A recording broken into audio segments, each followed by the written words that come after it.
Recently, I had the opportunity to do a short interview with Mr. Clifford Thornton Jr. on the subject of the war on drugs. Well, what is happening with the drug situation is that every year the total for drug arrests goes up. And the reason for that is that more and more people are starting to use drugs. The last statistical analysis taken by the UN says that drug use has risen over the world something like 12%, especially among young people. And see, one of the reasons why people like myself do the work that we do is because we understand that. And young people, if we can cut the use of young people getting into using drugs, then we have a better chance of stopping people from going on to harder drugs. And understanding that young people get into drugs basically through the illegal drug market, that is, through marijuana, what we want to do is legalize marijuana outright to cut the access. Most people don't realize that what we have in place right now with the war on drugs and drug prohibition is that we have a very liberal market. And what that means is that anyone that wants to secure these drugs can get them. And we're talking 8, 9, 10-year-olds. It is much harder to find or buy or purchase alcohol and cigarettes because those drugs are inside of the law. And they're easier to combat and come down on proprietors selling illegal to the young people. So to answer your question, Pinky, those figures have been rising for the last 15 to 20 years that they started taking statistics on that. And it's going to get exceedingly worse. And the main tenets of the drug war is, first of all, to interdict as many drugs as possible to drive up the price so people can't readily secure these drugs, and secondly, keep them away from our children. Those two main tenets of the drug war has absolutely failed.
It's a good policy to have a rate of interdiction of less than 10% and spending $50 billion for a 90% failure rate?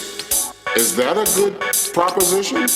And when we look at the overall situation of this, Pinky, and talk about how drugs proliferate this society, we've got to understand and ask two questions. Do you think that the war on drugs is working? And secondly, a more important question is, do you think people are ever going to stop using these drugs? Drug war has absolutely failed.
the legal drug market.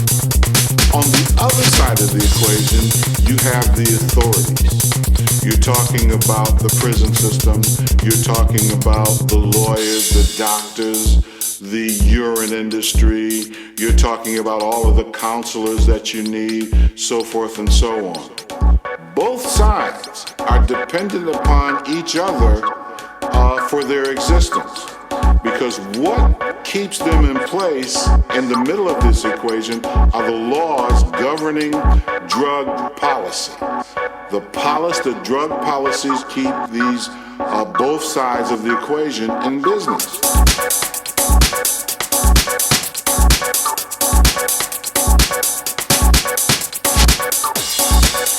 I don't go in and talk to people expecting to change their minds.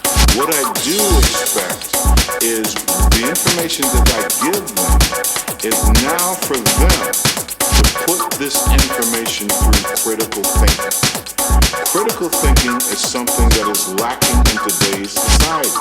It's more or less a knee-jerk reaction to problems and so forth. Again, when you talk about radical or revolutionary things, you're only talking about one thing: the redistribution of income and wealth, and that's what people are most afraid of.